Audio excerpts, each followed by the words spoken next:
নমস্কার, পাঁচফোড়ন চ্যানেলে তোমাদের সকলকে স্বাগত জানাই। তো দেখতেই পাচ্ছ আজকে প্রেসারের মধ্যে নিয়ে নিয়েছি একটু এঁচোড়, একটু আলু, আর জল দিয়ে দিয়েছি পরিমাণ মতো, হলুদ, নুন আর একটু তেল অ্যাড করে দিয়েছি। এই প্রেসারে এটাকে 3-4টে মতো একটু সিটি মেরে নেব। কি বানাবো বলো তো আজকে? গরম তো এসেই গেছে, গরমকাল পড়ে গেলে কি হবে, বাঙালিরা তো আমরা খাওয়া বন্ধ করতে পারি না। আর এই সময় আমরা এঁচোড় খেতে প্রচন্ড প্রেফার করি। তো আজকে বানাবো একটু এঁচোড় চিংড়ি। বাট যেহেতু গরম পড়েছে, অনুষ্ঠান বাড়ির মতো অতটা রিচ না বানিয়ে ঘরোয়াভাবে কিভাবে বানাই আমি, সেটাই আজকে তোমাদের সাথে শেয়ার করব। তো চলো এটাকে প্রথমে সেদ্ধ করে নিই।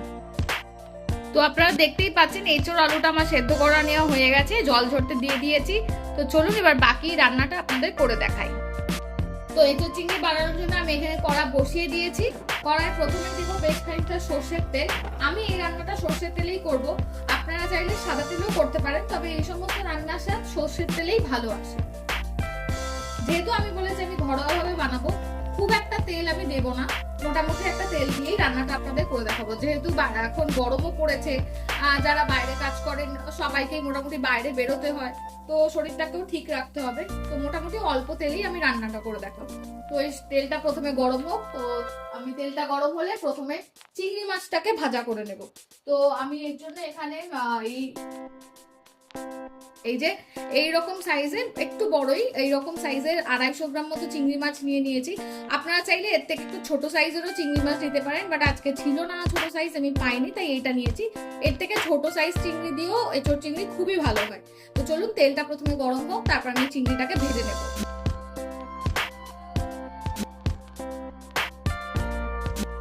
তেলটা আমার গরম হয়ে গেছে, এবার একে একে চিংড়ি মাছগুলোকে নুন হলুদ মাখানোই আছে তেলের মধ্যে দিয়ে দেবো। চিংড়ি মাছ ভাজার সময় সবসময় এটা খেয়াল রাখতে হবে, চিংড়ি মাছ কিন্তু বেশি ভাজার দরকার হয়।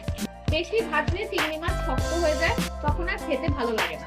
তো মোটামুটি একটা ভেজে নিলেই চিংড়ি মাছ ভাজা হয়ে যাবে। চলুন মাছগুলোকে ভেজে নিই, দিয়ে আপনাদের দেখাচ্ছি।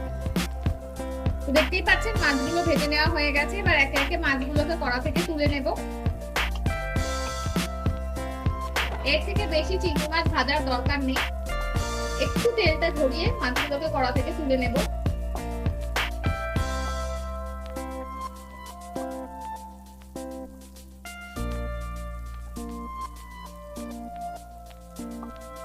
সবকটা মাছ আমি কড়া থেকে তুলে নিয়েছি। এই সময় গ্যাসের ফ্লেমটা একটু কমিয়ে দেব, আর এই তেলেই আমি আপনাদের বাকি রান্নাটা করে দেখাবো। চলুন বাকিটা দেখাই। তেল তো গরমই আছে, এর মধ্যে আমি এবার দেবো একটা তেজপাতা আর একটু গোটা গরম মশলা, একটু দারচিনি, একটু এলাচ, একটু লবঙ্গ। এই যে গোটা গরম মশলা এর মধ্যে অ্যাড করে দেবো। এলাচের মুখগুলো ফাটিয়ে দেবো যাতে গন্ধটা ভালো যায়। অনুষ্ঠান বাড়িতে কি করে, এঁচোড় আর আলু এগুলোকে ভেজে নিয়ে করে, কিন্তু যেহেতু আমি বলেছি আমি ঘরোয়া ভাবে করাবো, দেখাবো আপনাদের করবো ঘরোয়া ভাবে, তাই আমি পুরোপুরি সেদ্ধ করে নিয়েছি, ভেজে নেওয়ার আর কোনো দরকার নেই। এই যে গরম মশলাটা দিয়ে একটু নাড়াচাড়া করে নিলাম। এবার এর মধ্যে অ্যাড করবো পেঁয়াজ। পেঁয়াজটাকে আমি একটু কুচি কুচি করে কেটেছি, আপনারা চাইলে যেমন নর্মাল পেঁয়াজ কাটেন সেইভাবেও কাটতে পারেন, কোনো অসুবিধা নেই।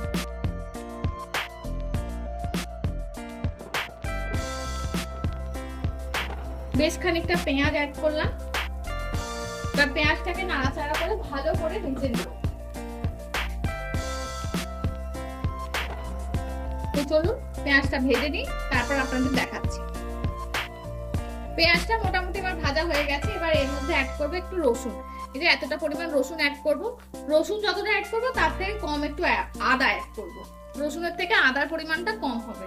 তো রসুনটাকে দিয়েও একটু এই পেঁয়াজের সাথে ভালো করে নাড়াচাড়া করে নিয়ে তার কিছুক্ষণ পরেই আদাটাকে অ্যাড করবো।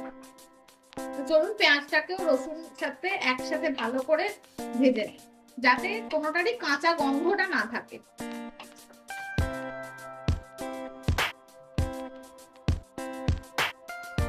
পেঁয়াজ আর রসুন দিয়ে ভালো করে নাড়াচাড়া করা হয়ে গেছে আমার। এবার এর মধ্যে আদাটা অ্যাড করবো। আদাটা রসুনের থেকে একটু অল্প পরিমাণে অ্যাড করবো। আদা অ্যাড করে দিলাম। এবার এটাকেও ভালো করে একটু নেড়ে চেড়ে নেবো, যাতে আদার কাঁচা গন্ধটাও না থাকে। চলুন এটাকে ভালো করে নেড়ে চেড়ে নিই। রসুন, আদা, পেঁয়াজ সব দিয়ে আমার ভালো করে কষানো হয়ে গেছে। এরপর অ্যাড করলাম এই যে টমেটো। টমেটোটাকে অ্যাড করে নাড়াচাড়া করে ভালো করে ভেজে নেব। এই সময় এর মধ্যে দেবো সামান্য একটু চিনি। এই যে সামান্য চিনিটা অ্যাড করবো, এই সামান্য চিনিটাই কিন্তু রং আনতে সাহায্য করবে রান্নায়, আর স্বাদটাকেও ব্যালেন্স করবে। টমেটোটাকে দিয়ে ভালো করে নাড়াচাড়া করে নেব। এবার এর মধ্যে পরিমাণ মতো নুন, টমেটোটা গলেও যাবে আর মশলাটা কষাবো, তাই নুনটা দিয়ে দিলাম। ভালো করে কষিয়ে নেব। এবার নুনটা দেওয়ার ফলে টমেটোটাও গলে যাবে। নুনটা মোটামুটি দিলাম, কেন কি এঁচোড় সেদ্ধ করার সময় অল্প নুন দেওয়া আছে, মাছটা ভেজেছি নুন হলুদ মাখিয়ে, তো পরে যদি নুন লাগে আবার টেস্ট করে সেটা দেওয়া যাবে। তো টমেটোটাকে ভালো করে একদম কষিয়ে নেব। চলুন এটা ভালো করে কষিয়ে নিই, দিয়ে আপনাদের দেখাচ্ছি। টমেটোটা দিয়ে আমার ভালো করে কষানো হয়ে গেছে। এর মধ্যে আমরা বেসিক রেগুলার কিছু মশলা অ্যাড করব। প্রথমে দেবে একটু কাশ্মীরি লঙ্কার গুঁড়ো, এটা অপশনাল, এটা আপনাদের পছন্দ হলে দিতে পারেন, না হলে না দিতে পারেন, কোনো অসুবিধা নেই। এরপর দেবে একটু নর্মাল লঙ্কার গুঁড়ো, এটা যে যেরকম ঝাল খান সে সেরকম দেবেন, তবে গরমে বেশি ঝাল না খাওয়াই ভালো। দেব সামান্য একটু হলুদ গুঁড়ো, দেব একটু ধনের গুঁড়ো,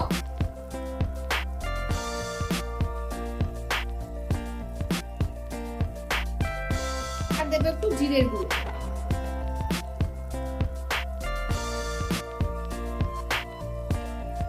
সবকটা মশলাকে দিয়ে একদম ভালো করে কষিয়ে নেব।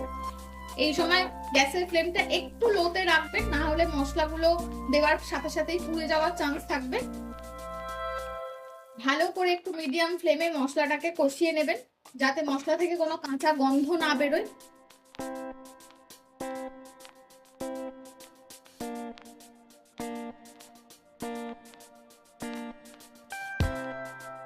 তো দেখতেই পাচ্ছেন আমি মশলাটাকে ভালো করে কষিয়ে নিচ্ছি।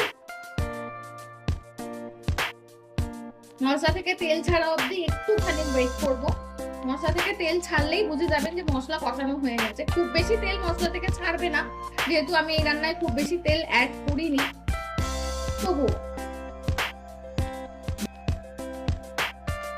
দেখুন মোটামুটি মশলাটা থেকে তেল ছাড়তে শুরু করেছে, মানে মশলাটা আমার মোটামুটি কষানো একদম হয়ে গেছে।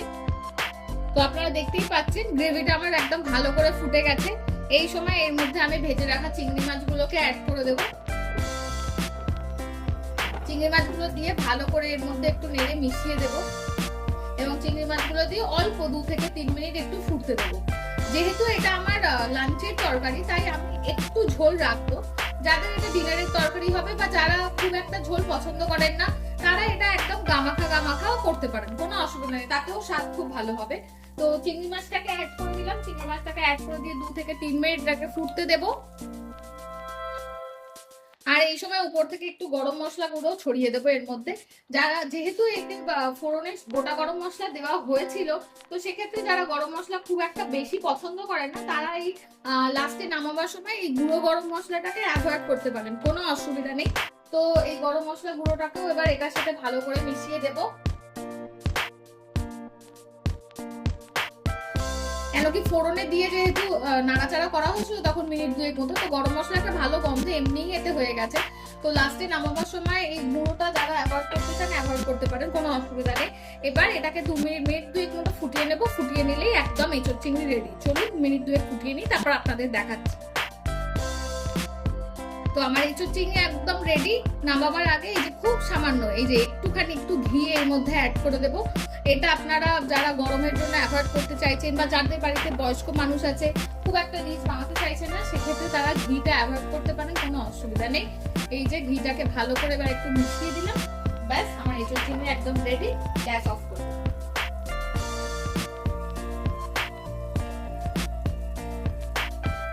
তো এঁচোড় চিংড়ি আমার একদম রেডি। তোমরাও এইভাবে বাড়িতে বানিয়ে দেখো, আশা করি তোমাদের ভালো লাগবে।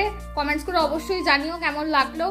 আর তোমাদের যদি কোনো মতামত থাকে সেটাও প্লিজ কমেন্টস করে জানাও। তোমরা যদি কমেন্টস না করো, তোমাদের কমেন্টস আমাদের কাছে অত্যন্ত মূল্যবান। তোমরা যদি কমেন্টস না করো, আমরা তো বুঝতে পারছি না কোথায় ভুল হচ্ছে কোথায় ঠিক হচ্ছে। তোমরা কি দেখতে চাও বা নতুন কিছু কি দেখতে চাইছো, তোমরা যদি না জানাও বুঝবো কি করে। একটু আমাদের সাথে থেকো, পাশে থেকো, চ্যানেলটাকে একটু লাইক শেয়ার সাবস্ক্রাইব করে দিও। জানি চ্যানেলটা প্রথম শুরু করেছি, খুব ছোট্ট একটা চ্যানেল, চেষ্টা করছি, তোমরা প্লিজ সাথে থেকো। তোমাদের কমেন্টস আমাদের কাছে অত্যন্ত গুরুত্বপূর্ণ। আজকের মতো এইটুকুই, আবার দেখা হবে কোনো রেসিপি নিয়ে। টাটা।